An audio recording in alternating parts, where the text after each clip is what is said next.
Many of the greatest bands of all time hail from Britain. It's easy to default to the idea that America, with its focus on individualism, spawned many of the world's most popular solo acts, while the UK, much more prone to collectivism in different forms, is likely to give us bands. Though I think that's a fun idea, it's way too reductive.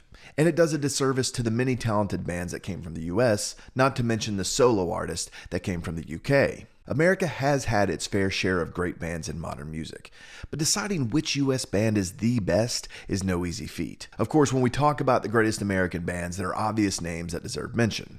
The Eagles, regardless of what you think of them, stand as the epitome of chart-topping perfection, crafting some of the most iconic songs in American music history with pristine harmonies and impeccable songwriting. The Grateful Dead, on the other hand, built an entire counterculture, redefining what it meant to be a live band with their never-ending improvisations and loyal following. Then there's Metallica, who didn't just dominate heavy metal, they brought it to the masses, creating anthems that still resonate across arenas worldwide. And you can't ignore Nirvana, whose brief but seismic impact in the early 90s shifted the cultural landscape, redefining American rock music with a rawness and emotional honesty that still impacts listeners today. Each of these bands represents a different facet of greatness: commercial dominance, cultural movements, genre-defining legacies. But for me, Talking Heads uniquely sit at the intersection of all these attributes. They weren't the biggest sellers, nor the longest running, but their influence stretches as far, if not farther, across music, art, fashion, and performance. They didn't just contribute to American music, they reshaped it from within in ways that are still unfolding today. So even though personally a disproportionate percentage of my favorite bands are not from the US, I think we have a few bands that deserve to be placed alongside the greatest British bands of all time.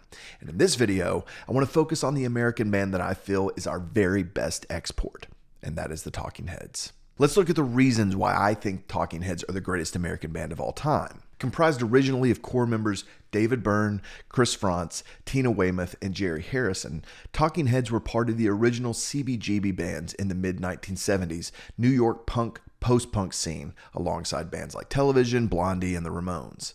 Like many bands in that scene, Talking Heads weren't interested in treading familiar blues-based rock so prominent at the time. But unlike their punk peers, Talking Heads approached music with an art school mindset. Their songs were as much about exploring urban anxiety and modern life as they were about crafting a catchy hook. David Byrne's awkward, cerebral stage presence wasn't an anti-rock star stance, it was performance art.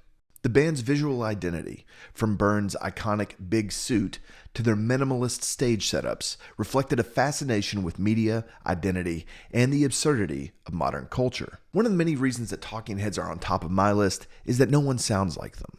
Much of their work, especially on earlier albums, have a jagged, funky edge that is very danceable but also filled with hooks and memorable melodies, making them infinitely listenable. Songs like Psycho Killer, Pulled Up, Found a Job, Cities, and Life During Wartime showcase this approach. With the band's fourth studio album, Remain in Light, the last of 3 albums produced by Brian Eno, one of the most innovative producers of all time, Talking Heads ascended to another level of ingenuity, while never sacrificing the pop appeal that has helped them stay relevant today. Beyond including incredible songs, the album is remarkable because of the band's approach. There are very few traditional chord changes or arrangements like you hear on most other albums at the time. Borrowing partially from Afrobeat music, the songs are built on sometimes complex grooves that often continue throughout, filled with layers of loops and repetitive parts that build upon each other as the songs unfold. The band would improvise, find a groove, then go back and find the best parts so they could learn them and play them in a final recording. It's one of the greatest albums of all time, and it sounds as fun and groundbreaking as it did when it was released in 1980. But Talking Heads didn't just innovate in the studio. Their live performances became cultural artifacts in themselves. The 1983 tour for Speaking in Tongues was captured in Jonathan Demme's Stop Making Sense, which isn't just one of the greatest concert films ever made. It's a manifesto on how performance, minimalism, and visual storytelling can amplify live music. As the band assembles the stage piece by piece throughout the show, the film becomes a layered metaphor for constructing identity in a media-saturated world. Before we move on from the album that led to Stop Making Sense, 1983's Speaking in Tongues, we should acknowledge the fact that that included the band's only top 10 US hit, Burning Down the House. It also included classic songs like Girlfriend is Better, Slippery People, and This Must Be the Place. Later Talking Heads albums gave us incredible songs. Little Creatures included And She Was and Road to Nowhere. True Stories gave us People Like Us, Love for Sale, and Naked included Blind and Nothing But Flowers. But their legacy doesn't stop with music. Talking Heads redefined how a band could blend high art with pop sensibility. Their fashion choices, visual art influences, and performance concepts blurred the lines between band and multimedia project. Tina Weymouth's presence as a female bassist in a predominantly male genre wasn't just important, it was foundational to their groove-driven sound. The band's thrift shop aesthetic and DIY ethos became the visual language of indie and alternative culture for decades. The influence of Talking Heads includes an endless list of great artists, including Trent Reznor, Radiohead, LCD Soundsystem, St. Vincent, Primus, Arcade Fire, Vampire Weekend, and Foals. Their DNA isn't locked into a single scene or genre. It seeps into everything from indie rock to electronic music to pop's artier fringes. Ultimately, naming a greatest American band is always going to be subjective. There's no definitive answer, and frankly, there shouldn't be.